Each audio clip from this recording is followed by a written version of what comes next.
This is the Retirement Solution Podcast with financial advisor Jon Hicks, founder of J. Hagan Capital. The tech sector continues to be the darling of Wall Street, but with AI coming along, what does it mean for our investments and our savings? I'm Heather Branch. This is financial advisor Jon Hicks, founder of J. Hagan Capital, who is here to help us at least attempt to begin to understand. When it comes to technology, I'm not sure that there is any full understanding because it moves so fast.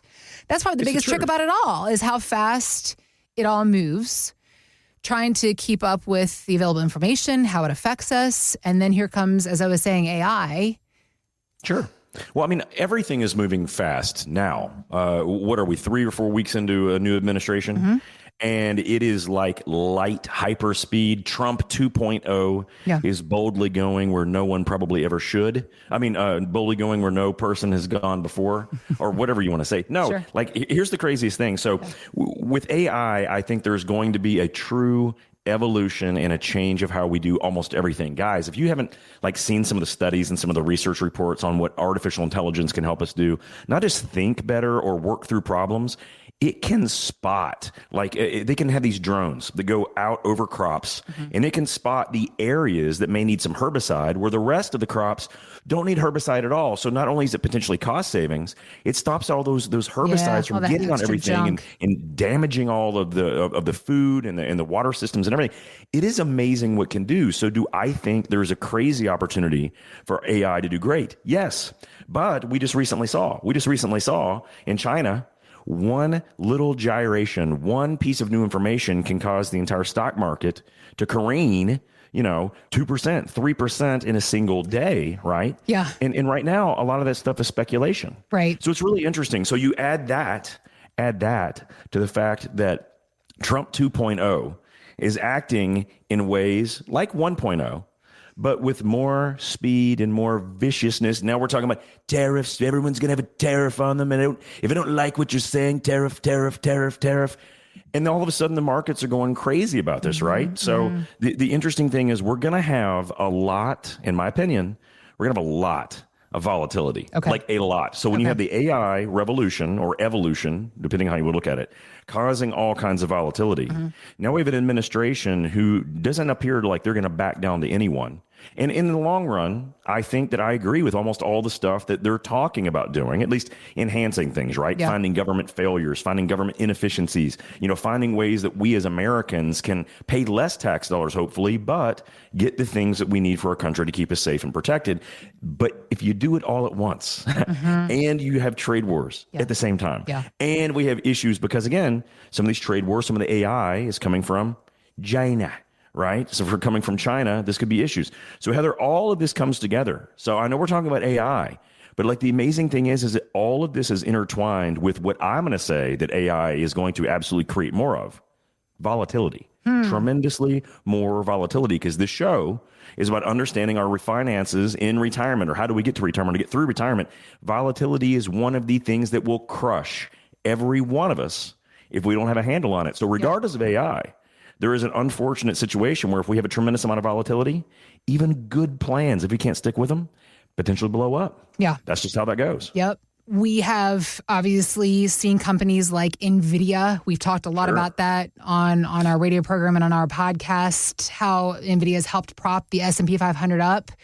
The conversation, as you were just saying, about the Chinese AI, the startup in particular, DeepSeek has been the name that crept into the conversation. I know, so suddenly the past couple weeks. A couple weeks ago, all of a sudden everyone was like, oh, DeepSeek. It's like, what? And here we are. Everybody is talking about it. Came out of nowhere.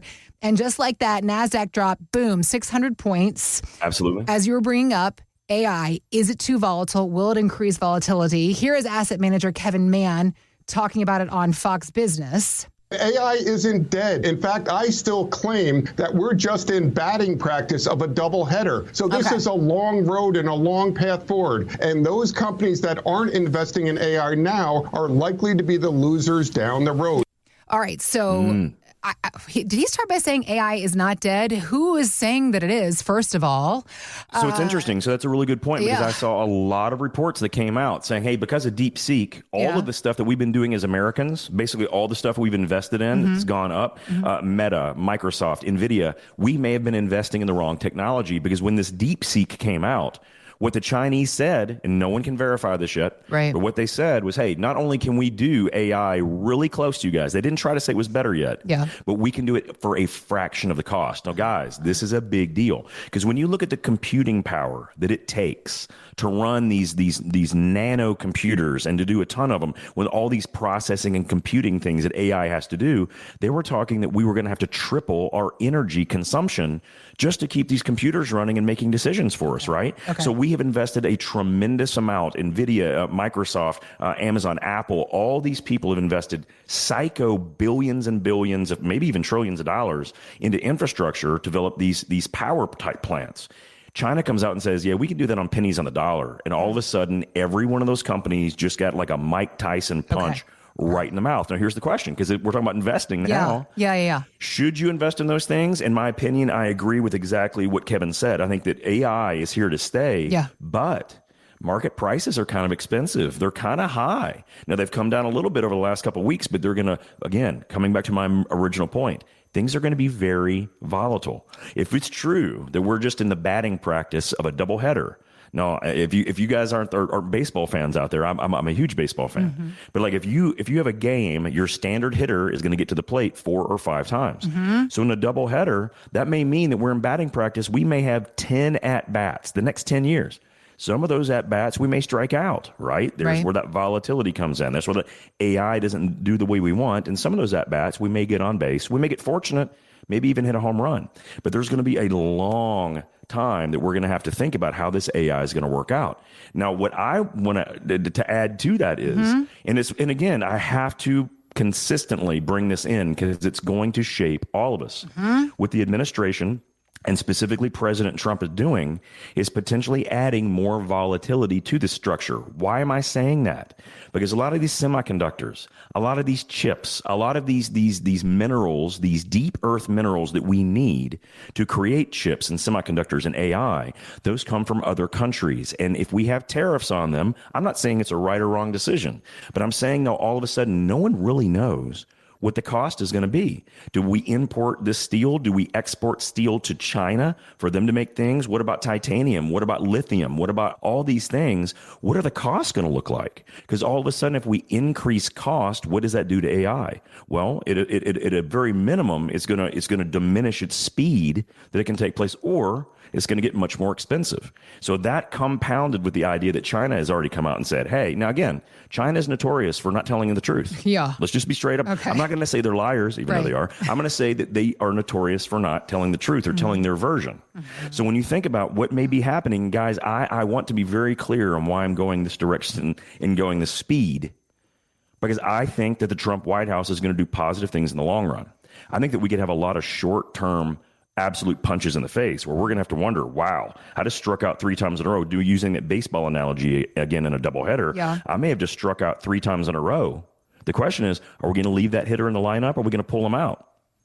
Right? So those are those things to start thinking about. Those are things that, again, if we're just talking about AI, I think it's a little bit of a different conversation. Okay. But you can't talk about artificial intelligence right now if we're potentially doing international negotiations, especially when we're talking about tariffs. Again, I'm not against tariffs. I think if it causes our frankly, even our allies to play fair with us on trade, I do agree that we've been treated incorrectly when it comes to trade fairly in this country for a long period of time. That's not just the previous administration. That's just because we weren't very good at negotiating for a while. And I think that they're going to make everyone come to the plate. So having said that, though, there is going to be tremendous volatility. So you're going to have conviction in the way you invest. Right? Yeah. So that always comes down to, and again, what we're talking about on this show is how do we fix our finances in a way that we can stick with it and win in the long run, which means retire on our terms when we want with as much money as we want. And what I'm telling you is, guys, you're going to have to buckle up the seatbelt. Okay. Or you're going to have to find different protections in your portfolio. That is what my team is really good at doing, because I do believe in AI. I think it's fabulous, but I also am very, I've seen this happen a lot of times. I don't want, because the market's really high, people to take a 25, 30% hit, which could absolutely happen. Sure. There are all kinds of gurus that are saying, in the long run, we feel pretty good. But could we easily have a 20 to a 30% correction here? Yeah, I mean, realistically, that's a possibility, especially if no one knows how profitable companies are going to be because of tariffs, import taxes, export levies, things like that. That'll factor in, right? So again, Trump 2.0 is a little bit different than 1.0. He's not taking no for an answer. That could be good. That could be bad. And all I'm telling you is the markets like a little bit of gridlock. They like a little bit of time to digest. And if they don't get that time to digest, there's a lot of indigestion that frankly happens. And that's where we're seeing it. We're seeing a lot of volatility. Okay.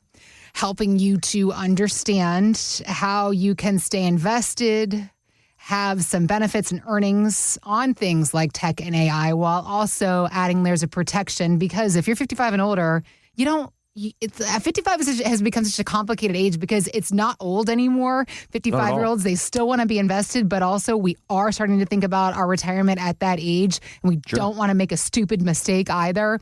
So the question is, there's a balance. Can we afford it? Yeah. When we're 55 to 59, can we afford a 30 or 40% hit? That's right. Even if it comes back. What if it takes 5 or 6 years to get back to even? Can we still retire when we want? See, those are the questions. They're a little different than, hey, how much money do I need to put in to have a lot of money?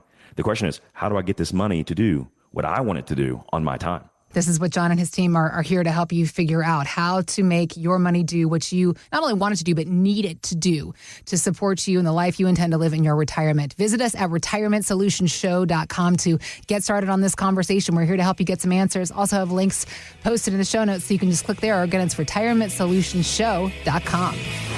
Thanks for listening to the Retirement Solution Podcast with Jon Hicks. Begin the conversation about your savings plan with Jon and the team at J. Hagan Capital by visiting retirementsolutionradio.com. Be sure to listen to Jon's radio show, The Retirement Solution, Saturdays at 8 a.m. and Sundays at 9 a.m. on News Radio 840 WHAS. J. Hagan Capital Incorporated is not licensed in all 50 states. To find out if J. Hagan Capital Incorporated is licensed in your state, please call 502-690-5635. J. Hagan Capital Incorporated is not affiliated with nor endorsed by the Social Security Administration or any other government agency and does not provide legal or tax advice. By contacting us, you may be provided with information about insurance and annuity products offered through J. Hagan Capital, LLC, NPN number 188279094.